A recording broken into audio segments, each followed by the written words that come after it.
এগুলো কি তুমি একা রান্না করছো? কি ভাবছিলা আমি রান্না করতে পারি না? রান্না করতে পারো তো জানতাম, কিন্তু মাটির চুলায় রান্না করা কিন্তু এত সহজ না, শিখতে হয়। জীবনে প্রথম রান্না করছি, জানি না ভালো হয়েছে নাকি।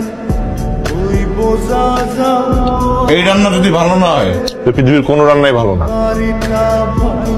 দারুণ স্বাদ হয়েছে। জানো, আমি এলাকার এক আপার থেকে মাটির চুলা ধরানো শিখছি, তারপর রান্না করছি। আমি তো মায়ের হাতে রান্না কখনো খাই নাই।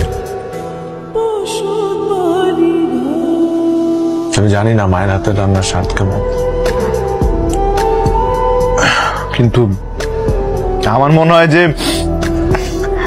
মায়ের হাতের রান্নার স্বাদ ঠিক এরকমই হইতো।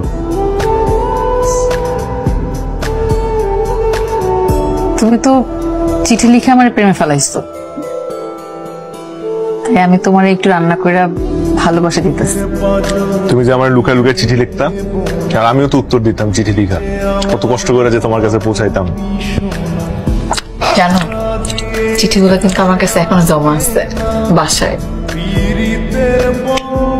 সব তো রাইখে আসছেন, আনতে তো পারেন না একটাও। আমাদের প্রথম দেখার কথা মনে আছে? মনে থাকবে না? আপনি যে নার্ভাস ছিলেন। প্রথম দেখা, নার্ভাস থাকবো না?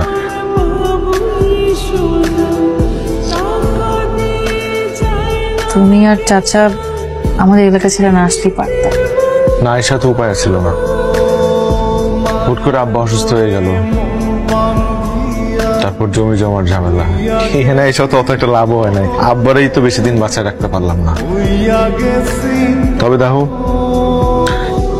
এই এলাকায় না আসলে তো তোমার ওখান থেকে ভাগে আনতে পারতাম না।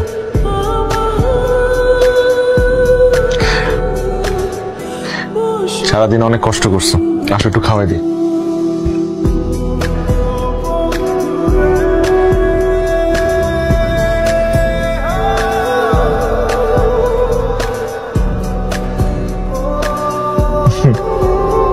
মজাই হয়েছে। একবার খেলে পানি ধুয়ে দেওয়া।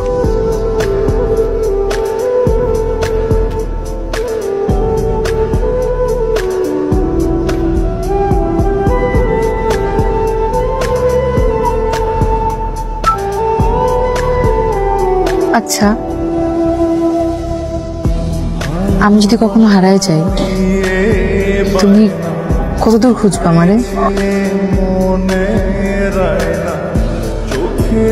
যতদূর তোমারে খুঁজে পাবো না ততদূর।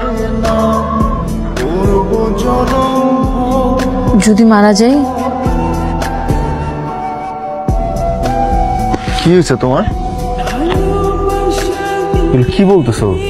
যত সব আজে বাজে কথা। বলো না, তুমি আমার খুঁজবা? না খুঁজে উপায় আছে?